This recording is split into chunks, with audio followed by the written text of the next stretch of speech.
Marty Park, thanks for joining me. Dom, great to be here. Yeah, glad to have you on the Profit Tool Belt podcast. You've just written a book. I did. I'm thrilled to have it out and in people's hands. Yeah, no kidding. It hit Amazon bestseller in what, less than a week? It did. Yeah, it was a bestseller in a number of categories in the US and Canada. Yeah. Well, I'm you and I know each other from our past, and so I used all my personal connections to get you on here. I'm sure you're busy with podcast interviews and all sorts of things. Thanks for joining us. On Profit Tool Belt, you're talking to contractors, electrical, mechanical, HVAC, construction, general construction, all of those things. So I want to hear about your book and how that relates to people running those kinds of businesses. Yeah, absolutely. And I've got a number of current clients and past clients who are contractors, whether it be subservice like, electrical or HVAC, as you mentioned, or I got a client right now who's a GC, as well as a home builder where he's dealing with all the sub trades. So I know that space pretty well. And I think that there's things we can talk about in the book that are relevant and just even experiential stuff that you and I can throw around. Sure. I've read the book. There's not a lot of theory in there. It's all pretty straight. I like your style. It's straightforward. It's to the point. It's real stories. It's not theory and fluff. And Yeah, my hope was that people would pick it up and be able to say, "Oh, this is something tangibly I can do on my Monday mornings," or "This is something I could do as an exercise with my teams. This is how I can manage my budgets." I think, like you, being an entrepreneur, you get tired of reading books that academically are a great model and they've got some sort of geometric shape, but aren't very useful when you're trying to manage your business out of a truck or on site. yeah, yeah, we need real stories. Hey, let's go back a step, Marty. Tell us who you are and how you come to be on the Profit Tool Belt podcast. Give us your background in business and business coaching. Sure. So my background started my entrepreneurship and business ownership experience started at 21.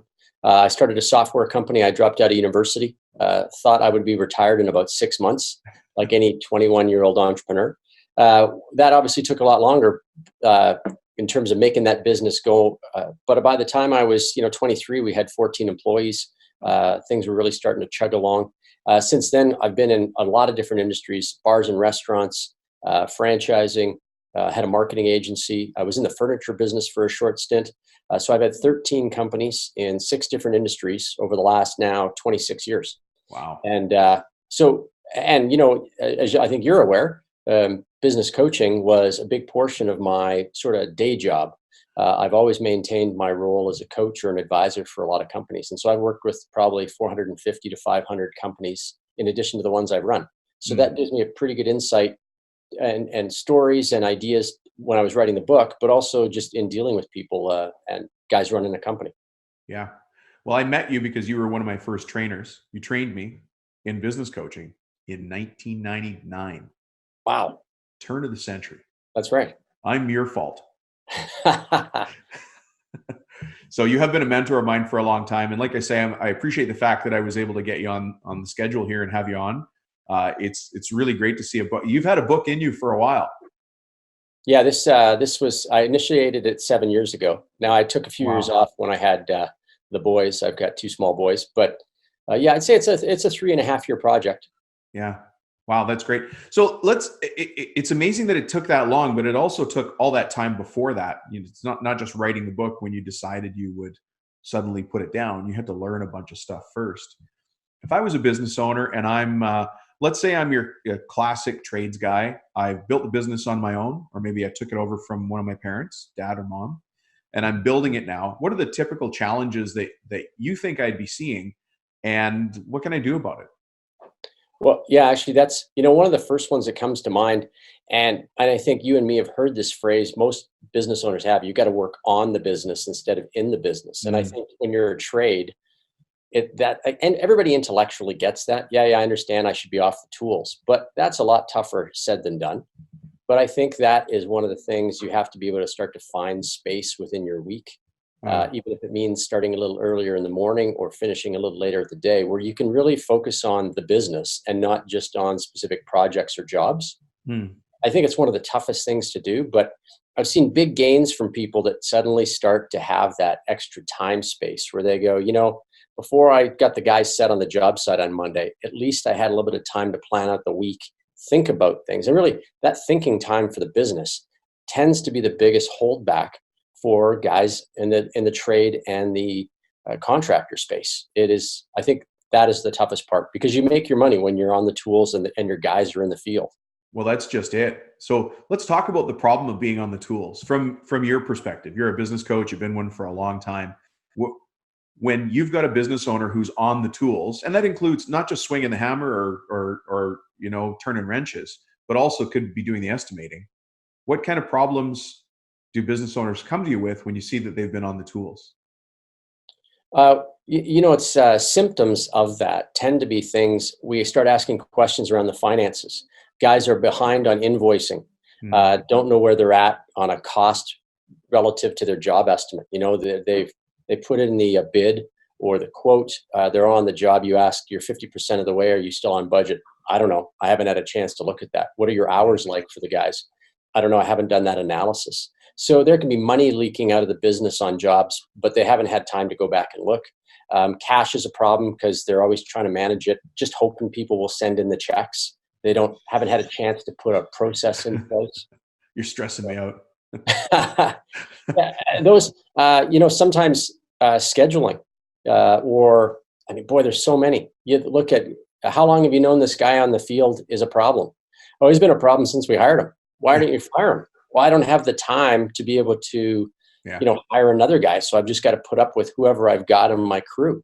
And those are symptoms to me of the bigger problem, which is I don't have any time to work on the business. I'm in it every single day. Yeah. Yeah. And so let's say that you've done a good job of describing this work and you've made me stressed out. My stomach's turning right now because I feel like I'm in that. And I see, you're right. We see that all the time. Not that there's a first step that works for everybody, but now that you've outlined the problem, what would the solution be? And, use some of the chapters from your book. You had some great titles here, but tell me, what would I do if I'm in that situation? One of the ones I talk about is, and I do this myself, and I found it with clients in all industries. But anybody wearing a tool belt, it's applicable there too. I think the normal Monday kickstart for your week is grab your coffee, whether it's a Canadian Tim Hortons or something else, your Starbucks. And then you immediately move to, okay, what site am I going to be on? Or what do I need to pick up from a supply perspective or materials? But you're right in it. You're into the week. And I've said, well, most guys don't have the ability to do a lot of work at home or planning at home. And I've said, find that third place. Like actually Monday mornings, go have breakfast. While you're sitting with breakfast, think about each one of the jobs. Think about, okay, what have I got to do with each? Where are we in terms of timeline? What else? And think about planning out the week on that Monday morning. But even also thinking a little bit bigger, like, what else do we need to do this quarter? What are some of the initiatives? Like, I had a guy was saying, well, website's been on our list of things. We got to get a decent website up. I said, well, when are you working on that? So Monday morning became, okay, what's one small step I can take this week to move the website along? Right. And so he started to, Monday morning became his think time, and he'd be like, oh, I could do this one thing. But over the course of 8 weeks, that moved along. So I find that Monday morning lunch from a third place, not your truck, the office, like a coffee shop. I use a place that I think called Purple Perk in Calgary. Treat myself to a muffin, a coffee, and I sit and I plan out. But the advantage there is when I show up at the office a little while later, I am ready to assign work. I know what needs to be done on jobs. I'm now ahead of my team. Yeah. And I think that, a lot of guys aren't ahead of their team, whether it be, letting their foreman or site super know, here's what I need you to do. But you become a better leader when you've had that kickstart to the beginning of every week. That's a really good idea. So find a third place. So home, job site or shop or office, whatever. Those are number 1 and 2. And you're saying find a third place. And I like that idea of buy yourself a coffee. Get yourself a Dunkin' card or a Starbucks card or a Timmy's card, whatever it is, and just treat yourself to that 20 minutes.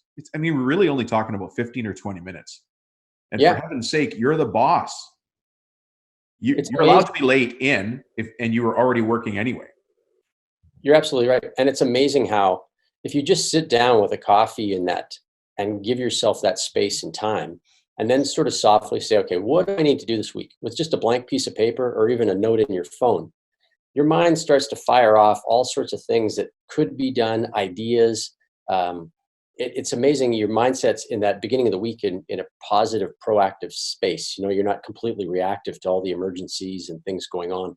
Yep. And yeah, guys don't need a lot of time. People perceive, planning for the week is like, well, I don't have 2 hours. Boy, but you can find 20 minutes. And it's just a matter of the third place gets you out of family mode that you might be in at home. Right. By the time you're in your truck or you're on site, now you're in job mode. So this is really coming back to entrepreneur time or business owner time. And like you said, I challenge listeners to say, try it for a couple of weeks. Take that 20 minutes to 30 minutes on a Monday morning and see if it doesn't change the trajectory of your whole week. Yeah. Well, I've worked very closely with Brian Tracy, and you know Brian as well. Right. Brian says thinking is the most valuable work we can do as business owners. Just thinking.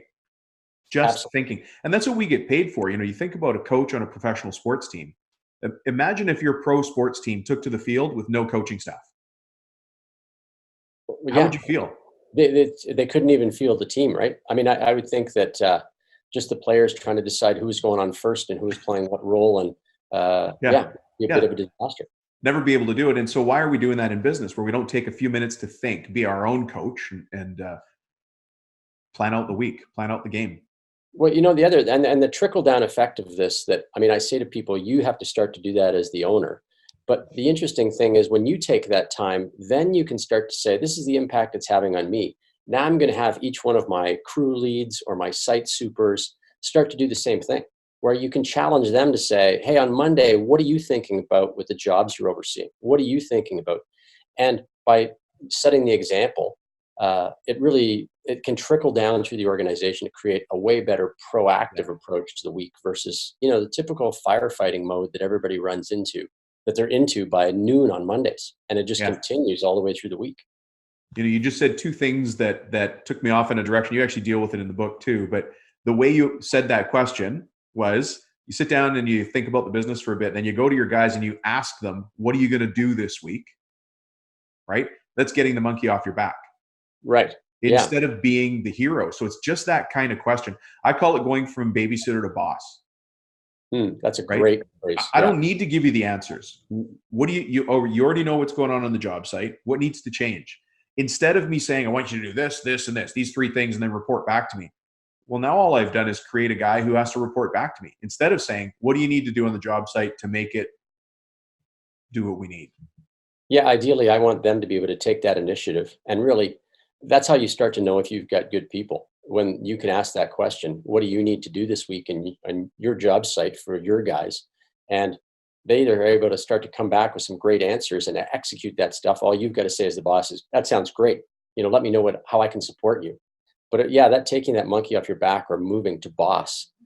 So many times, I think guys think they've got good people on in the field or working on client jobs, and you start to pose that question to them instead of just giving them the answer, and you quickly learn whether you've got capable people running your jobs. I dealt with a GC once before. He had two foremen that he really perceived as foreman A being really good, foreman B not being as good. But when he changed his ownership style to be that I'm going to really be the boss, he started to see a whole different side of things, where when he, instead of giving them the list, simply posed the question to people, the site B guy turned out to be a lot better. His ability to actually think about the jobs and decide for himself and manage it and run it was actually way stronger. And then as the owner got a little more time to dive into the finances, he also realized that the site super A, who he thought was such a rock star, was running up about $10,000 a month at Home Depot in random purchases, which was blowing the budgets on every one of his jobs out of the water. Yeah. And, you start to recognize just that ability and that time. There's a good example. Him and the accountant or the bookkeeper sat down, start to do that Home Depot account analysis, and realize we're underwater because the guy I thought was a rock star is not. So, yeah. Yeah. It's the importance of reports. And you know what? Reports are boring. I maybe the way I look at it, reports can be boring, but Totally agree. it really is the juice that makes the engine run, right? Like you just have to get the right kind of reports that you believe in, that help you run the business on real decisions. And you can only do that again when you find that, as you said, third place. buy yourself a coffee. It really does just start with the simplest of changes in the business. Absolutely, it does. And maybe my books sometimes people will say, well, that seems like sort of a simplified answer. I was like, well, but that first simple step is where most people get stuck. And so if you Yeah. give them that simple step of, let me get this straight, all you want me to do is go sit and think for 20 minutes with the coffee. Yeah, well, try it and watch the difference. I Mm. also like your approach, Dom, your honesty about reporting. I think sometimes people, owners and managers try and make it sound like, oh, reporting's great. No, it's not. It really is boring. It's dry, but it's a necessary evil. But I think when you're honest with your guys, like, hey, if this wasn't good for the business, we wouldn't be doing it, but it's an essential piece. You don't have to make it sound like it's something it's not, but the importance of that reporting is so critical. Yeah. And, and having the time to look at those reports, there's another challenge that I see, and I know you tend to it as well, and you've seen this, is that, okay, I get reports, but I don't have time to look at them. They're just Well, piling up on my desk. right. And I have a funny story from being in the bar industry. We used to, you presumed in the bar industry that your staff were stealing from you. And so we used to start to weigh in liquor and weigh out liquor so that you couldn't lie about how many ounces got used. And so that reporting method was meant as sort of a big brother step with all of our staff. Uh, Now, over time, we replaced that staff, some of those staff, with people we knew we could trust. Hmm. But those reports came in every day, and eventually, we knew enough that we didn't have to check the reports every day. But the idea that that system was in place kept everybody accountable. They didn't know that some of those reports were going unseen, but that was a conscious decision. Your example of a lot of times guys have the reports just piling up on their desk, and now they're like, I haven't looked at the ones from 2 weeks ago, let alone this week. Yeah. Well, again, that's a failing from a management perspective to get that data and then not have the time or the ability to use it. One of the key people, and it's dangerous having key people doing too many things because that can lead to problems. But if I've got an admin who does that report for me, I'm going to ask that person to just mark the different parts of the report red, green, or yellow. So if it's green, it's within the boundaries that we set. We thought the number would be 7. It's 7. It's green. But if the number comes in at a 3 or a 9, that's a red. And a yellow might be, we just set the parameters that way. And this works for me because numbers, all I need to look for in the numbers for me is patterns. I'm not a numbers guy. I'm a patterns guy. I just want to see that the patterns are changing, and then I'll go look at the numbers, and then it's interesting. But if it's green, I, it's green. I absolutely agree. And actually, the thing I love about that system is, you know this, somebody says, well, I mean, I get these reports, but nobody else can look at them but me. Well, that's in often cases is not true. If you have that admin person, somebody else in the office who can just be able to say, here, and the color example is so easy. What's green? What's yellow? What's red? You're in a busy week. The only thing you've got to look for in a glance at a sheet of paper on that report, anything red? No, we're good to go. Right. Yeah. And I mean, it speed things up. It reminds me of the person, doing payables where it's like, well, I got to write out all my checks. Listen, I mean, you could hire a monkey to write the checks out. You don't need to be doing those. There's all sorts of little efficiencies that can be gained. And you want to maintain control, but the reporting example you give is so good. You're gonna know what you need to address, but somebody else can do the math to figure out what's in parameters and what's outside. Yeah. And sometimes just taking that time to look at the reports, find surprising things. A supplier said, we're going to give you fasteners at, let's just say $45 a unit, for a crate of fasteners. And Yeah. instead they charge you 55. And, you look at it and you think, oh yeah, that's the right number. And something just triggers the back of your mind.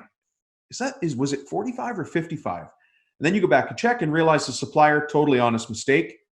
I'll say honest in air quotes, totally honest mistake. They're charging you the 55 and you should have gotten the 45. But that, again, that's a profit leak that adds up at the end of the year. You're never getting it back if you wait a year to go back and look at that pricing.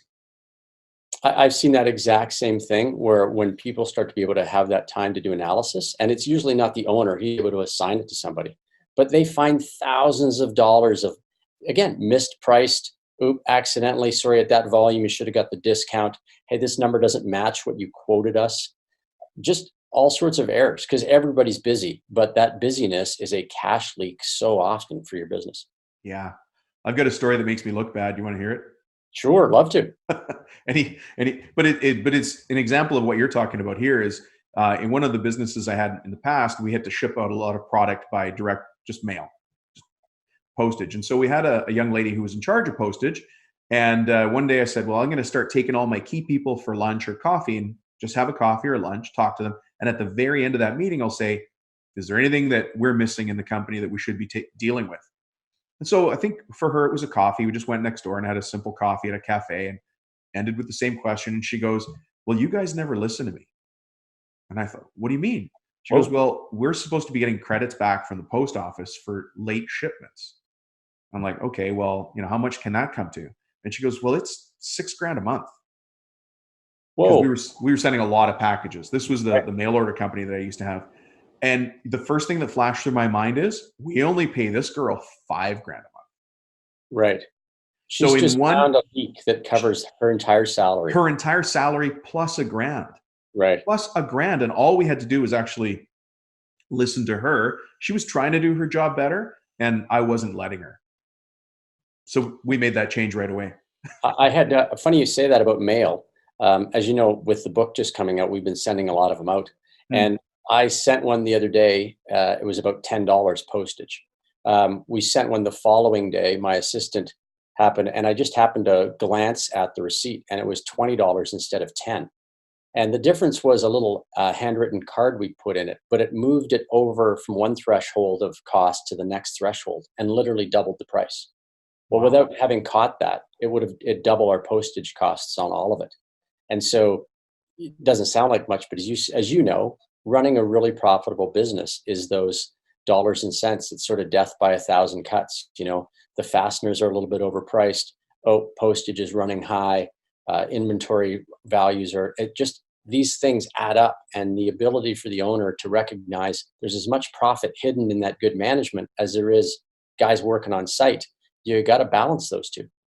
Yeah. So I think one of the things I'm learning from you here is that perspective of stepping back and just seeing the forest instead of the trees by finding that third place and buying myself a coffee is so important.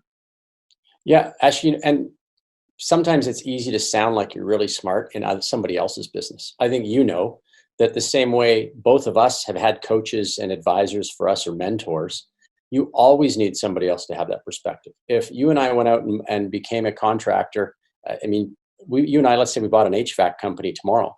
Within 6 months, we would have lost all new perspective. We're now in that business, and we have our kind of set mindset.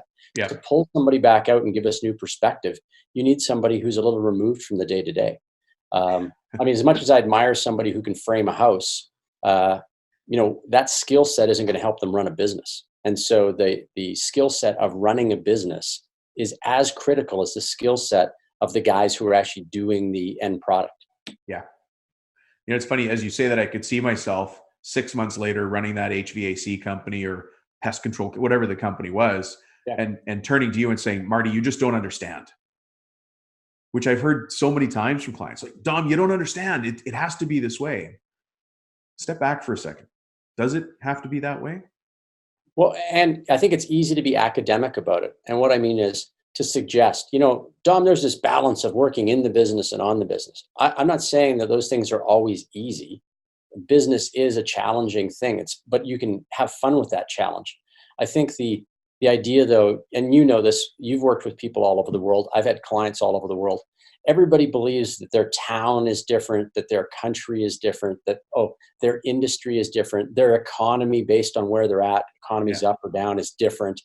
There's always external things impacting it. But because you can't always control those things, the internal workings of most companies are still, I've got to sell something, maybe I got to market it, I've got to administer it, I've got to deliver it and build it, I've got to finance it. Those things don't change globally. Yeah. And that's the key there. And actually, your book hits on a lot of those things. Just take a second here. Maybe we'll start winding down now. If people want to find out more about you or read your book, I've got your book here. I was actually one of the first buyers, and I read it. I love it. Thank you. Great book. But tell us the title and tell us a little bit of what it's about and where we can get it. Sure. Yeah. It's called Tiger by the Tail. The subtitle is 99 Secrets to Tame and Master Your Business. And it's available on Amazon globally. It's going to be in Indigo chapter stores in Canada. It's on a lot of the other digital websites. I'm moving it to just trying to get it onto Apple iTunes. But So it's, I mean, easy to find. You can Google it. The best thing, we actually built out a website for the book called tigerbythetailbook.com. And you can, all the links and stuff are off that, as well as a little bit of my bio. Or you can go to my personal website, which is simply www.martypark.com, and a little bit about me. That's great. Well, I enjoyed the book. It's broken into, it really is, you said 99 secrets. Each of those is maybe 2 pages long. It's not a long read. No, actually, and thanks for mentioning that. The idea was that most of us as business owners don't have time to sit down for an hour and read a book. I mean, as a general rule, in fact, you will appreciate this. I had a client who said, "Hey, I'm reading your book either late at night." And I thought, I hope he's not saying to put him back to sleep. But he said, "No, I just need a couple of pages here and there." He said, Yeah. "Or the other place I'm reading it is." And I said, "Yeah, I don't want to hear it." Well, you got to understand the lighting is really good, and But that's nobody's what he going to bug said. He you in said, there. "Oh, but I got 5 minutes of quiet time, so I can just read a couple of chapters." The idea that you can't absorb 99 ideas. If I said to somebody, "Here, read all of these today and then implement it in your business," it's overwhelming. If you can Yeah. take one idea and go, "I'm just going to work on that this week." If you took 99 ideas and you said, "I'm going to do one a week," well, there's 2 years worth of stuff there. But boy, it starts to make a difference if you implement 5, 10 of those things. You start to see the progression. And we kept the chapters short. And off the tigerbythetailbook.com website, you can download. We're going to have 28 templates, tools that people can use. So that I not only talk about it, but then I say, well, here's an actual sheet you can use. Here's a format. So it goes beyond just the book. Wow, man, that's great. That's really good. So I'm glad I didn't know about those extra tools. So I'm going to go check those out. Are they ready now? Yeah, there. Yeah. No, tigerbythetailbook.com. Well, I'll go Yeah. check that out. I really enjoyed the book. And like I said, you hit bestseller in unbelievable time. Yeah, we had a really good launch strategy, so we got out to our network. But I was thrilled by the uptake and I think the most funny enough, my coach Steve, who had said, "What on earth do you want to write a book for?" And I said, "Really, I want to just know that if it got in the hands of any business owner and they came away with a couple of ideas and said, this just changed the trajectory of my business. It really made a difference. I started to do these things and it reduced my stress or improved our bottom line." That was the reward for me. And so that's really the end game, is that somebody can pick it up and say, "This is useful, tangible stuff I can use." That's the outcome for me, is reaching more of those people. Well, one of the other things that we have listening to this show, as well as my other podcast, is a lot of association board members. They might be the president or in charge of membership and things. And Marty, I've seen you speak a number of times. You're an excellent speaker. Well, I imagine that you're going to be doing a lot of speaking along with this topic as well. So again, if somebody wants to reach you or find you, how do they do that? And then we'll wrap things up. The easiest one, my name, martypark.com. Or yeah, do a quick Google search on Marty Park and you'd be hard pressed to not find me. Well said. Well, Marty, thank you so much for joining us here today. I know you've got a busy schedule and we snuck you in today for an interview. No, Dom, I thank you. think we're making our time cap on that. So thank you so much. We'll talk to you soon. Yeah, great, Dom. I appreciate your time. Have a great day.